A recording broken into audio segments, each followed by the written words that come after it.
амансыздар ма балар, қалдарың қалай? Балар, мынандай бір есеп қарастырайық. Егер газды қыздырғанға дейінгі температурасы 17 градус болса, онда осы газ изобаралық ұлғайып, көлемі 30%-ға арттыру үшін оны қанша градусқа дейін қыздыру керек болды? Бұл жерде балар, Гейлюсек заңы, яғни изобаралық процесс бір күйден екінші күйге ауысып тұр. Енді оны түсінікті болу үшін балар, алдымен Менделеев Клапейрон теңдеуі арқылы сіздерге тағы бір рет қорытып көрсетіп жіберейін. ПВ Менделеев Клапейрон теңдеуін жазайық. М бөлінген М ер Т. Бұл жерде балар, айнымалыны теңдіктің сол жағына шығарайық. Яғни көлем мен температура өзгеріп тұр. Қалған физикалық шамалардың бәрі тұрақты. М ер бөлінген П көбейтілген мольдік масса.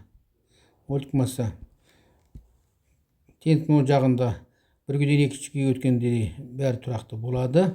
Сондықтан біз енді осыны екі күй үшін жазып қоюымызға болады екен балар. В1 Т1 тең болады констант, біздің үшінші теңдеу болсын, В2 бөлінген Т2 тең констант. Теңдіктің ол жағы тең, яғни сол жағында теңдеп, міне Гей-Люсак теңдеуін қорытып шығардық балар. В1-дің Т1-ге қатынасы тең болады В2-нің Т2-ге қатынасы. Бұл біздің 5-ші теңдеу. Осы жерден балар Т2-ні өріктеп шығарып алайық. Т2 тең болады В2 Т1 бөлінген В1. 6-ші теңдеу. Бұл Т2 неге қажет болды балар? Дельта Т дегеніміз балар Т2 алынған Т1 ғой. Бізде сонда Т2 жоқ болып тұр. Бұл біздің 7-ші теңдеу.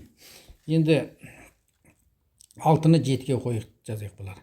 6-ны 7-ге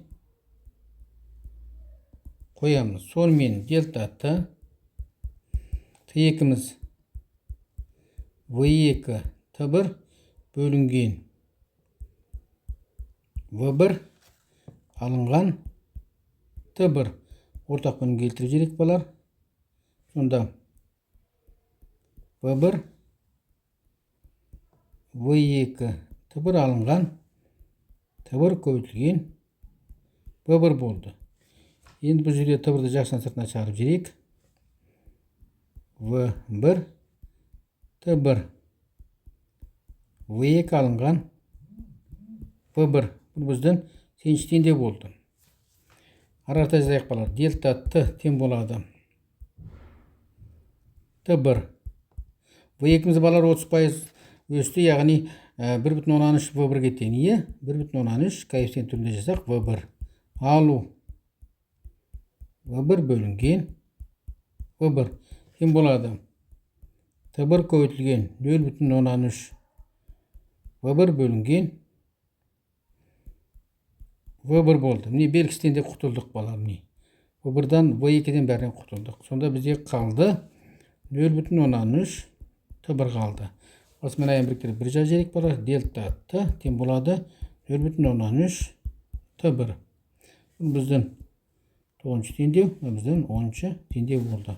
Дельта Т-ны таба салайық балар. Сонда 0,13 көбейтілген 290 Кельвин тең болады 87 Кельвин екен.